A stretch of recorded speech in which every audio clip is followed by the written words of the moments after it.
agárramela, dice que viene el resumen, y el resumen tiene costados que son inquietantes o difíciles de asimilar, y lo único que uno tiene que decir en esto es que creo que alguna gente lo está diciendo, a cada generación le toca algún momento que es muy difícil de su historia. En todos los países, no es solamente en la Argentina. Y da la impresión de que a nuestra generación o a las personas que estamos conviviendo en este momento, de distintas generaciones, nos toca este momento como un momento difícil. Mirá que en la Argentina ha pasado momentos delicados, pero este es particularmente delicado. Y ayer eso se refleja, en principio, hay varios elementos, ¿no? Pero en principio era una cifra, que es una cifra tremenda, porque esas cifras simbólicas que te golpean, lo piense como, digamos, las cifras son 10.000 fallecidos por coronavirus. Y entonces cualquier persona sensible piensa, 10.000 fallecidos, son 10.000 personas y sus familias y los papás que se quedan sin hijos y los hijos que se quedan sin papás y las vidas truncas y las esperanzas y el dolor y todo eso, y lo multiplicás por 10.000, es decir, una muerte, imaginás un fallecimiento, y lo multiplicás por 10.000 y te das cuenta de el dolor que está viviendo la sociedad argentina y particularmente las personas que están directamente relacionadas con todo esto. Con lo cual lo primero que uno tiene que hacer, me parece a mí, es sacarse sombrero si tuviera sombrero, o simplemente hacer un gesto de dolor, de compartir con empatía lo que están viviendo otras personas en nuestro país, o muchas personas que por ahí están escuchando este programa. Así que lo primero que hay que decir es eso, es una situación humana que es muy delicada, muy fea, muy triste, etc. Después uno puede preguntarse qué dice esto de todo lo que pasó en estos meses. Traten de olvidarse por un momento. Yo sé que hay gente que piensa en los extremos y que nos escucha y tienen todo el derecho del mundo, pero ustedes saben que mi visión generalmente trata de buscar la verdad lejos de los extremos. Los extremos generalmente están marcados por la grieta, es decir, gente que odia al gobierno y entonces desde el primer día dijo esto es una porquería, quieren instalar Venezuela con la excusa del coronavirus, el populismo busca establecer un régimen autoritario, lo que buscan y termina todo un desastre, porque van a dañar la economía, no van a preservar la salud, etcétera, etcétera, etcétera. Bueno, las personas que el primer día decían esto, hoy dicen exactamente lo mismo, porque es más una expresión de su convicción política o de muchos años de agresiones recíprocas que una mirada para mí más sofisticada sobre lo que ha pasado. Y lo mismo las personas que defienden, que aman al gobierno, que te dicen, no, están jugando la vida, están defendiendo, pero los otros, los que desde los medios, de la oposición, promueven la ruptura de la cuarentena, son los culpables de todo, bla, bla, bla, bla. Bueno, sacamos un cachito, por lo menos como ejercicio, de esas dos miradas extremas y tratemos de pensar algunas cosas. En principio 10.000 muertos es mucho, porque si vos mirás el concierto de los países del mundo, 10.000 muertos, la Argentina está en el número 16, o sea, tiene más muertos que 250 países que quedan por debajo en la cantidad de gente afectada. Entonces vos decís, bueno, entonces fracasamos rotundamente. Y más o menos, porque si vos lo comparás con la cantidad de muertos por la cantidad de población, es decir, por millón de habitantes, que es como se calcula, la Argentina ya no está en el número 16, sino en el número 30, o sea, baja bastante. Hay 29 países que en relación a su población sufrieron más. Y tiene que haber otro elemento razonable de relativización, porque tampoco es que el coronavirus pegó en todo el mundo. El coronavirus pegó fuerte en dos regiones del mundo, Europa Occidental y América. Y ahí son 40, 45 países y está en el número 30 y no está tan mala. De hecho, Argentina está mejor en lo que sufrió, bastante mejor que países como Bélgica, Bélgica, España, Italia, Reino Unido, Francia, Holanda, también Suecia. Si hay países muy, muy organizados y muy ricos, de los más ricos del mundo, que están peor que la Argentina. Y la Argentina está mejor que muchísimos países de América, para enumerar Estados Unidos, Brasil, México, Colombia, Perú, Ecuador, Chile, están peor que la Argentina. Entonces vos mirás el panorama del sector que más sufrió del mundo que más sufrió la pandemia y mirás muertos por millón de habitantes y ese número 15 se transforma en número 30 y no es entre 250 países sino entre 40 o 45 y ahí los números no dan tan mal por ahora, que es una expresión muy relevante en este caso, porque con el correr de los días uno puede ver que la Argentina va empeorando, porque si vos mirás el último mes y la Argentina está, no sé, ahí ya no te dice el cálculo de muertos por millón de habitantes el último mes, pero seguramente esté realmente muy, muy arriba, porque el último mes estamos sufriendo más que la mayoría del mundo, de estar entre los 5 países que más sufrieron el último mes, o 5 o 10. Entonces, si si vos ves, podés ver la mitad del vaso lleno, la mitad del vaso vacío, porque por ahí está. Y eso sí, en algún lugar es una situación que empeoró mucho, pues si esto hace 2 meses hubiéramos hecho este comentario, habríamos dicho lo que decía la revista Time. La Argentina es un éxito con desafíos por delante, pero era un éxito, un país subdesarrollado, con el sistema de salud muy frágil, etcétera, etcétera, que por una decisión muy consciente de sus gobiernos, de distintos signos políticos y de su población, había decidido cuidarse y ganar tiempo para robustecer su sistema sanitario. Eso se hizo, pero en un momento se perdió. Y entonces vos decís, bueno, entonces, ¿quiénes tienen razón? Los que dicen que fue un fracaso producto de un gobierno estalinista que lo que quería hacer no era proteger a la gente, sino encerrarla para tener todo el poder, o los que dicen que fue un éxito, pero finalmente fracasó por culpa de los comunicadores, los medios hegemónicos, la oposición, etcétera. ¿Quién tiene razón de todo esto? Y qué sé yo, es prematuro. Se va a ver con el tiempo. Las epidemias, los que saben, dicen, la evalúan cuando esto termina, y además que en algún lugar pensar que la culpa la tiene tal o cual la oposición al gobierno es también muy poco sensato. Me parece que hay una sociedad que mientras supo, quiso cómo cuidarse, pudo cuidarse, lo logró. Y en un momento no pudo más. No pudo, no supo, no quiso, y no pudo más porque tenía que salir a laburar, porque tenía ganas de encontrarse con amigos, porque quería tomar una cerveza, porque tenía a su mamá, su papá, sus amigos, su familia, por razones afectivas, porque no aguantaba más, por razones económicas. Un sector importante de la sociedad no pudo más, salió y bueno, ahí estaba el virus. Es como, la sensación que me da es un ejército débil sitiado por un ejército poderoso, pero heroico. Y durante un tiempo resiste. Mirá estos tipos, son unos fenómenos, mirá cómo resisten el ataque desde afuera. Y en un momento te entraron y bueno, te hacen un estrago. Y eso es lo que está pasando en este momento. Me parece que, nada, yo tengo una visión en general que trata de ser lo más equilibrada de las cosas y lo más serena de los hechos. Es lo que somos como sociedad. Tiene su lógica que el virus nos pegue fuerte, dado lo que somos nosotros. Uno dice, ¿pero por qué en Europa Oriental no pegó? O en África, o qué sé yo. Y la verdad que a uno le gustaría entender por qué pega acá y no pega allá. No somos peores países que esos, pero así es como se repartieron las cartas. Y todo esto se dio en un contexto donde el sistema de salud por ahora aguanta, y en un contexto donde por ahora lo hemos transitado con paz social. Después habrá 1000 matices, 1000 versiones, 1000 variantes, y cada uno tendrá la suya según sus perspectivas, sus posiciones políticas, sus valores, etcétera.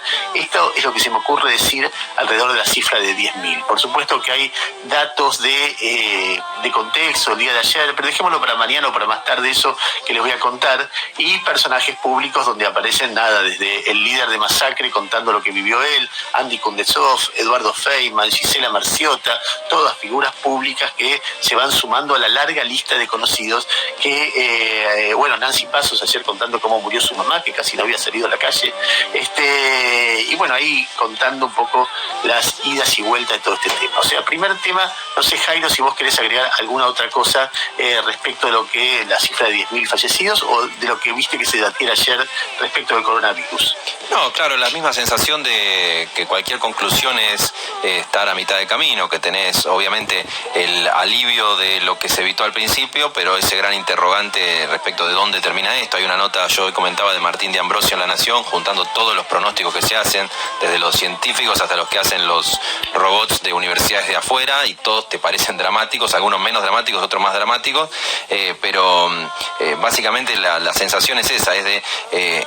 había que hacer el esfuerzo que se hizo, creo que de eso no hay discusión. El problema que no se puede llegar a cruzar en datos es la cantidad de muertos que hay por nivel de cansancio de la gente. Yo creo que ese dato, que obviamente que es muy imposible de medir, es lo que también nubla o termina de teñir todos los análisis que se hacen, porque una cosa es tener un montón de muertos al principio que te digan, bueno, ahora esfuerzo, como le pasó a Europa, y Argentina, que no podía darse el lujo de esperar todos esos muertos porque tampoco tenía el sistema sanitario, porque hay un contrafáctico que no sabemos. Es decir, bueno, ¿a dónde se iba el nivel? ¿Qué hubiera pasado de no haber hecho lo que se hizo?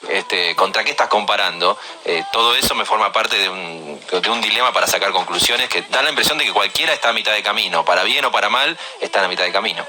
En cualquier caso, yo trataría de evitar el fanatismo en esas conclusiones. La idea de que la grieta se meta en ese debate, porque se hace muy obvio que el que odia al gobierno va a tratar rápidamente de decir, y el que lo ama va a tratar de buscar culpables en otros lados, y no agrega mucho. La verdad que no agrega, solamente agrega más crispación, más lío, más grieta, más fanatismo, más agresión, que no es lo que más nos va a ayudar en estos tiempos. A ver, segundo tema que es muy llamativo. Lázaro Báez ayer recibió prisión domiciliaria después de estar detenido, creo yo, 4 años. Desde abril de 2016 estaba detenido sin condena, es decir, en una detención que ya era claramente irregular. Y uno dice, bueno, pero no lo condenaron, está bien. Todo funciona mal. La detención sin condena y la demora del juicio. En cualquier caso, en ese contexto, pidió prisión domiciliaria y se la dieron. Se la dieron con una caución muy grande, con mucha plata tenía que pagar para salir. Después le bajaron un poquito la plata. Y él trató de entrar a su country, llevado por una camioneta de la policía bonaerense. Y había una resistencia de bastante gente, no menos de 100 personas. Escuché el audio.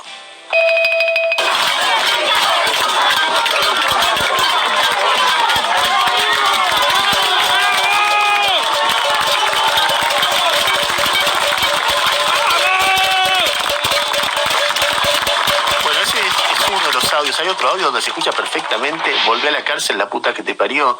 Hay una foto impresionante de un joven tirado adelante de la camioneta para que no avance y finalmente tuvo que volverse a la cárcel. Y uno puede haber mil discusiones, simplemente contar algunas declaraciones que se hicieron. Habló Leandro Báez, el hijo de Lázaro Báez, y dijo que no estaba peleado con su papá, como se dijo, pero que a él le molestó que su papá no dijera que las órdenes las daba él, porque así era la cosa, dice. Finalmente lo dijo su abogado y hubo una recriminación ahí.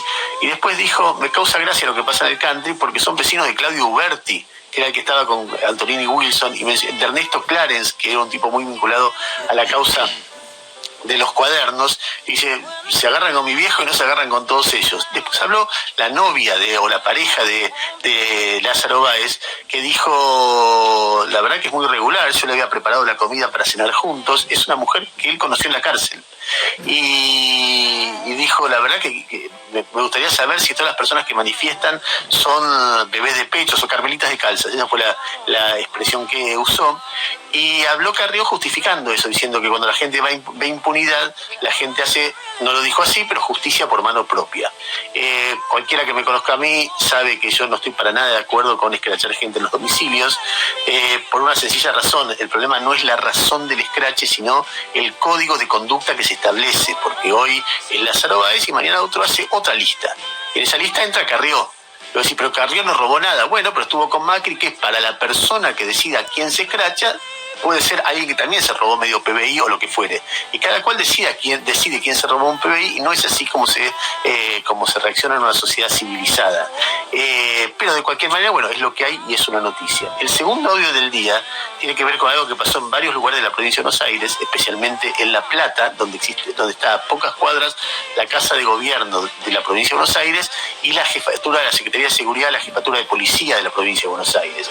Hubo una manifestación realmente muy curiosa, porque no hay generalmente manifestaciones de policías pidiendo mejoras en sus condiciones de trabajo, y se produjeron este tipo de situaciones. Escuchá.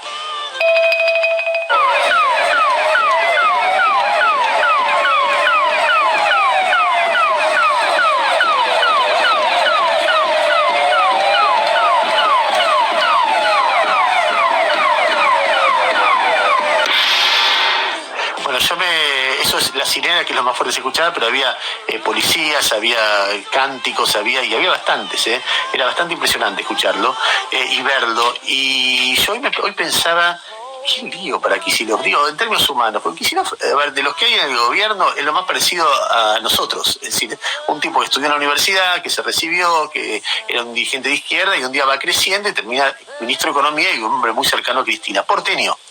Y un día Cristina dice, este es mi candidato en la provincia de Buenos Aires, y gana. Bueno, gran performance. Ahora después tenés que gobernar ese territorio enorme con conflictos gigantescos, y después te pasa la pandemia. ¿Cómo te estalla en la cabeza todo esto? Yo no lo sé, ¿cómo podés manejarlo? No sé si había alguien mejor, porque tampoco hemos tenido grandes gobernadores, pero alguien de la estructura por ahí está más acostumbrado a ver ese despelote, cómo es un municipio del conurbano, y Axel Kicillof en algún sentido, y sin decirle esto de manera irrespetuosa, simplemente lo que es alguien llegado de afuera como un paracaidista que cae en la provincia de Buenos Aires y se encuentra con esta sucesión de conflictos. Entonces vos tenés por un lado la cifra de 10.000 fallecidos con el COVID-19, tenés a Lázaro Báez volviendo a su casa irresistido por la gente, dirigentes de la oposición que bancan ese tipo de escrache, policía bonaerense en rebelión, ¿no? O planteando, el gobierno de la provincia acaba de anunciar que ahora a las 7 de la mañana, en este momento de estar pasando, el jefe de gabinete de Kicillof, o sea, Carlos Bianco y Sergio Verdi van a anunciar un plan integral de seguridad, y en un rato te lo voy a contar, que básicamente va a conseguir en principio en anunciar más plata para los policías. Hay que ver de dónde sale la plata, porque tampoco el Estado tiene tanta plata, es plata que se saca de un lado para poner en otro, o sea, una situación límite o difícil. Podría seguir con el tema, otro tema que es la discusión sobre las tomas de tierras, pero ya lo fuimos cubriendo en los últimos días y sería redundante. Hay sí un tema que me quería referir en este contexto, que para mí es inevitable, que sigue el conflicto en la Cámara de Diputados. El conflicto tiene que ver con cómo se sesiona y qué se discute. Que están juntos, porque el gobierno no acepta sacar del temario la reforma judicial, que es el principal motivo de conflicto, y entonces la oposición no acepta sesionar como quiere el gobierno. Entonces las sesiones se transforman en una especie de caos, donde no importa que gane el gobierno, lo que se transmite es caótico, es ruidoso. Y yo te voy a decir lo que pienso, pero también, como siempre, lo que pienso yo. A mí me parece que no hay mucho margen para generar conflictos, y que quien más paga los conflictos es el gobierno. Entonces, si vos ves que tenés quilombos concretos, es decir, la pandemia, el tema económico que hace que la gente esté sufriendo mucho, y mucha gente está como cansada, enojada, etcétera. Tenés en el medio, esto te va generando que el despelote de Lázaro Báez, que el despelote de la policía bonaerense, que el despelote de las tomas. A mí me parece que el gobierno tiene que ser muy cuidadoso en no incrementar el clima de conflicto, pero cuidadoso al extremo. Es decir, la reforma judicial o Vicentín son elementos que no son para este momento. No pasa nada si se discuten en 8 meses, no pasa nada. Una declaración de más da excusa para que los medios que no quieren al gobierno la reproduzcan hasta el hartazgo, para que haya una respuesta, para que empiece otra vez el griterío. Me parece que, si yo digo, creo que tiene que hacer algo, pero así al extremo y con mucho cuidado del gobierno, es ir despacito resolviendo los problemas más concretos que hay, para después esperar que, bueno, si entre mañana hay luz al final del túnel, hay algunos conflictos que se pueden dar, peleas que se pueden dar. Me parece que en este momento, ni en términos declarativos, mira lo que te digo, todo el tiempo debería ser, miren, déjenme, yo me estoy concentrando en lo importante que es la economía, que la gente esté aliviándose de a poquito, y la pandemia, que tengamos la menor cantidad de muertos posible. Y no quiero hablar de otra cosa, yo haría eso. Pero bueno, por algo yo no soy presidente y sería muy malo para el país que yo lo fuera, pero tiendo a pensar eso. A ver, hay una larga lista de temas económicos que en segundos los va a encarar Jairo, y simplemente en términos internacionales un poquito algo de Latinoamérica. Está muy complicado Latinoamérica en términos institucionales. Ayer le prohibieron a Rafael Correa en Ecuador ser candidato a vicepresidente. Ya le habían impedido ser candidato a presidente, y le impidieron en Bolivia a Evo Morales ser candidato a senador.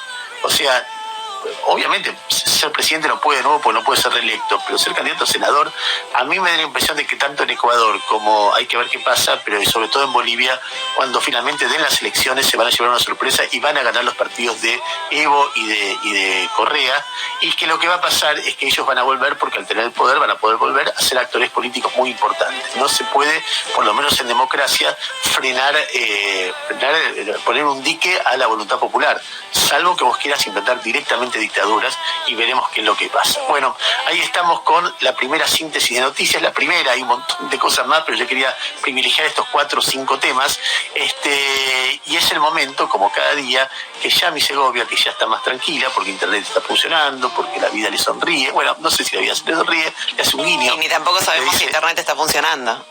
Y bueno, si estamos hablando y sale, es que está funcionando. La vida, no sé si le sonríe, le hace un guiño, le dice pila, Yamilita, y te dice la temperatura. Dale, Yamil. 11:07, la temperatura actual, 82%, la humedad del cielo está despejado en esta mañana de este día martes, que vamos a tener hoy un día con cierta nubosidad, más que nada hacia la noche, y una máxima de 19 grados. ¿Por qué? Me preguntan ustedes, porque mañana miércoles hay pronóstico de tiempo inestable y de tormentas aisladas hacia la tarde. Muy bien, y le mandamos un saludo a Ana María y le decimos son las 7:38, o sea, estamos haciendo... Ay, demasiado chiste. Anda a las noticias.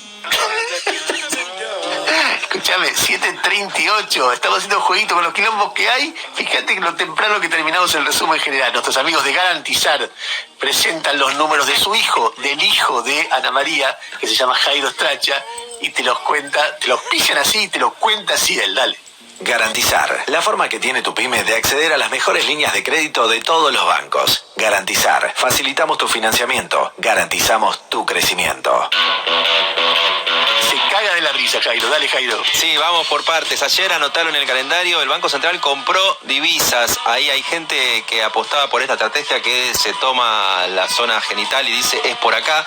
Y el gobierno está comprando divisas gracias a que consiguió en el primer día de debut también de los nuevos bonos del arreglo de la deuda, que baja otra vez el dólar contado con liquidación. Si esto sale bien, debería contagiar en algún tiempo al dólar de las cuevas, para que eventualmente en algún punto la gente deje de llevarse los dólares de las reservas, pero por lo menos ayer, después de muchos días donde el Banco Central venimos contando... ¿Cuánto compró, Jairo? Compró alrededor de 30 millones de dólares, pero más allá del monto, creo que lo que importa es la tendencia que corta, por lo menos un día a favor, está mostrando que algo puede funcionar.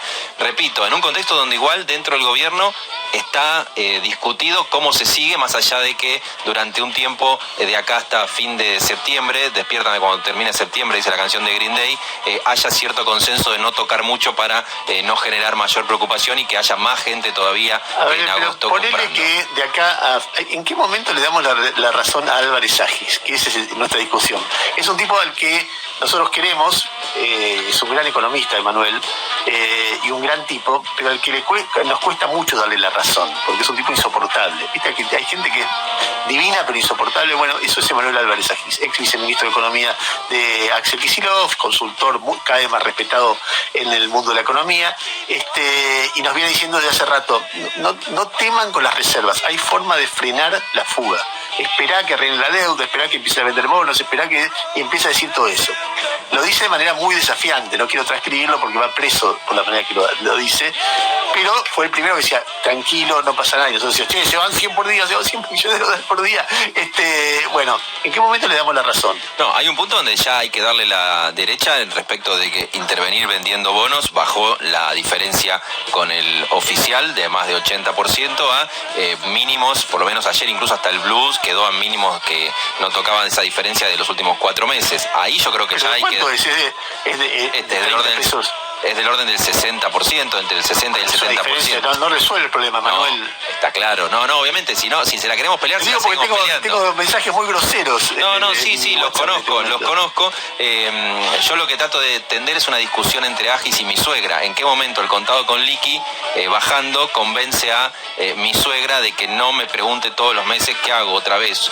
¿Uso el cupo para $200? Ese es el desafío que me parece que más allá del chiste... Yo creo que hay que hacer un debate al aire entre tu suegra, tu mamá y Emanuel. De árbitro. Tu mamá ya es casi una co-conductora del programa. Claro, pero más allá del chiste, hay un punto ahí que es parte de la discusión del gobierno, y para sumar lo que dice Agis a la discusión, por algo también publica él en su informe de la semana pasada 10 razones por las cuales desdoblamiento cambiar es una pésima idea, porque hay dentro del gobierno gente que dice, bueno, esto va a bajar la brecha, no va a solucionar el problema de la salida de dólares nos van a faltar todo el mandato, salvo que tengamos un boom con la soja, algo que aún con esta suba de la última semana no parece, o sea que el problema, aún con menos goteo de reservas, va a ser un problema. Imagínate si la economía empieza a crecer y vienen los importadores y dice dame $1 para importar, algo que no está pasando. Todo eso forma parte del menú, y por eso me parece que el debate sigue abierto. Igualmente no es lo mismo con una brecha de 80 o 100% que con una brecha del 50, aunque sigue siendo un problema. Dicho esto, la razón se la damos cuando mi suegra deje de comprar dólares y ahí veremos. Pero más allá de eso... Tenemos el índice suegra de Jairo, Emanuel, si estás escuchando, registralo. Hasta que la suegra de Jairo no deje de comer. Y Yamila y Balma. Es decir, Yamila, Balma, la suegra de Jairo sobre el índice de comprobación de que la mirada de Manuel Álvarez Agis es correcta o no. Sigamos. Dicho eso, vamos a meternos con lo que vos comentabas más temprano respecto de algo que empezó a irrumpir hace una semana en redes sociales con gente que le sacaba foto a su boleta, fundamentalmente de gas, en este invierno, que venía con aumentos, en algunos casos hasta el doble de lo que era la boleta de gas anterior en hogares de la zona metropolitana, un aumento en un contexto donde el gobierno justamente informaba que las tarifas de gas y de luz están congeladas y su congelamiento incluso se extiende por la pandemia. Acordate de ese contexto, pero lo que estaba dando eran dos cuestiones. Una que se había dado al comienzo de la pandemia, que acá la habían advertido algunos compañeros de la radio, que era, me vino un aumento de gas y estoy consumiendo lo mismo, y era porque por el comienzo de la pandemia los que salían a hacer la lectura de los medidores, los llamados lecturistas, no podían entrar a las casas, y lo que había hecho la compañía de luz y de gas era, y bueno, ponerle un estimado promedio de lo que consume ahí, más allá de si estás usando mucho o poco tus artefactos, y eso había aumentado los consumos. Pero al margen de eso, hay algo que sí se está dando concretamente y tiene que ver con el efecto concreto del quédate en casa, que es que aumentó en promedio en junio, julio y agosto 10% el consumo de gas respecto de un año atrás, encima con temperaturas promedio más bajas, y aumentó también alrededor de 20% el consumo de electricidad, también por la mayor permanencia de la gente en los hogares. En el gas, lo que ocurre es que vos podés estar en tu casa usando más el gas, y al pasarte un determinado nivel de consumo, aumentás un escalón de lo que se llaman las categorías de consumo. Y claro, nadie lo hace, pero si vos entrás a la página de Metrogas y recorres las categorías que te van dividiendo qué tipo de cargo fijo tenés y cuánto es tu costo variable de lo que sale el metro cúbico según el nivel de consumo. Así seas un consumo más chico, pagás menos, un consumo un poco más grande, pagás más, y así va subiendo. Está todo dividido según metros cúbicos por año, en R1, R21, R22, toda una cuestión técnica, pero hay una línea en la web de Metrogas que te aclara esto. Al tomar nota del total de los consumos de cada periodo, es posible que un cliente pueda cambiar de categoría si varía el consumo entre un periodo anual y otro. Y lo que se está dando es que comparás el año 2019 sin pandemia, con la gente en la calle y un poquito más de calor, y este año con la gente en la casa por la pandemia, más frío, se consumió más, y hay gente que aumentó de categoría sin que le haya aumentado la tarifa, pero aumentó de categoría y pasó a pagar la tarifa congelada, pero de la categoría más alta. Eso es lo que está ocurriendo con las tarifas de gas. Vos me dirás, bueno, el gobierno deberá atender que hay una situación diferente de la pandemia que hace que la gente consuma distinto, es parte del debate, pero en paralelo, como todo siempre es muy complejo, tenés a distribuidoras como Metrogas diciendo, tengo un quilombo de caja y voy a dejar de pagarle a las petroleras por el gas que estoy usando en junio, julio y agosto. Y ahí se complejiza el debate, porque si eso se sostuviera vas a tener problemas de abastecimiento de gas, algo que hoy no está en el escenario, y encima, si mirás el largo plazo, el gobierno quiere instrumentar algo que ya anunció pero que todavía no está puesto en marcha, que es un plan para que haya inversión para producir gas. Entonces vos decís, bueno, tengo gente que no puede pagar el gas, que son los usuarios, porque subieron de categoría. Las empresas dicen, las distribuidoras, tengo un quilombo de caja porque tengo tarifas atrasadas y no estoy pudiendo pagar, y bueno, le dejo pagar Metrogas, que encima es la empresa que controla YPF, a las petroleras, y en el medio el gobierno dice, y yo quiero dar estímulos para que haya inversión en gas. Todo eso junto es un ejemplo puntual de lo complejo que es administrar precios, incentivo a la inversión y caja en una política económica. Después te cuento una medida interesante que lanzó el Ministerio de Desarrollo Productivo, diciendo, los que reciben créditos por la emergencia, si el año que viene veo que tomaron más gente, les voy a medida que me vayan devolviendo el crédito, va a ser una cosa, pero si yo el año que viene veo que mantuvieron o tomaron personal, les vuelvo a dar ese crédito y se los reconvierto en una ayuda interesante, algo que se planteó ayer en el medio de estas políticas en la pandemia. Muy bien, la cantidad de temas, yo lo escucho a Jairo y digo, la cantidad de temas que está dejando afuera Es decir, hay tantos temas que en condiciones normales serían noticias muy importantes. Que hoy leía los beneficios para el turismo, para los que contratan, la ley que se aprobó el diputado, para los que contraten turismo, ahora un paquete te devuelven la mitad con la condición de que esa mitad, otra mitad la vuelvas a invertir en turismo. ¿Y cómo será eso? Después por ahí nos hacemos un rato y después hay, pero muchísimos temas más grandes, más chiquitos que iremos viendo. La resistencia empresaria contra el impuesto a la riqueza, que ayer se expresó por un comunicado de CRA, la Confederaciones Rurales Argentinas, etcétera, etcétera, etcétera. Son las 7:48 de la mañana. Acaba de hablar, ya tenemos algunas referencias de la conferencia de prensa que está dando el gobierno de la provincia de Buenos Aires respecto del conflicto con la policía. Carlos Bianco, el jefe de gabinete, dijo que se va a anunciar una mejora salarial importante para la fuerza policial, que era una cuestión que se solicitó ayer en la protesta. Todavía no está definido el monto del aumento salarial, agregó, pero que reconocen un retraso salarial de un 30 a 40%, un retraso salarial del 30 a 40%, o sea, va a haber negociaciones con la policía. Es el enfoque del gobierno de la provincia, no es de escalar el problema, sino de tratar de resolverlo con una concesión monetaria. Son las 7:49.